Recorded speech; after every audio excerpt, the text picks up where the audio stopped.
Low carb beef tapa naman po tayo ngayon ka-low carbs, puwedeng pambaon, puwede rin namang pang-meal natin sa bahay. So narito po, una kailangan po natin ng 1 kilo po na baka. Lagyan po natin ng 1 tablespoon po ng salt. Mas okay lang po na piliin natin yung baka na meron pong halong taba.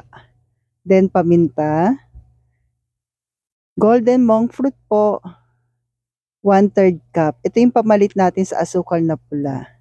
Coco aminos, pamalit natin sa soy, 1/4 cup po. And please don't forget to like and follow po para updated tayo sa ating mga low carb meal everyday. Thank you po and God bless. Then lagay na po tayo ng bawang. Mas maraming bawang, mas masarap po, pero nasa inyo naman po. Then yung ating lemon po. 2 to 3 tablespoon po yung nilagay ko dito. Nag-add po ako ng 1 tablespoon kasi una 2 tablespoon then 1 tablespoon po.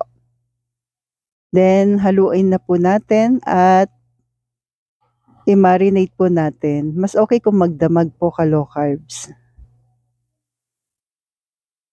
Then after po natin ma-marinate, puwede na nating lutuin. So sa pinagbabaran po nilagay ko din siya at nag-add ako ng konting tubig.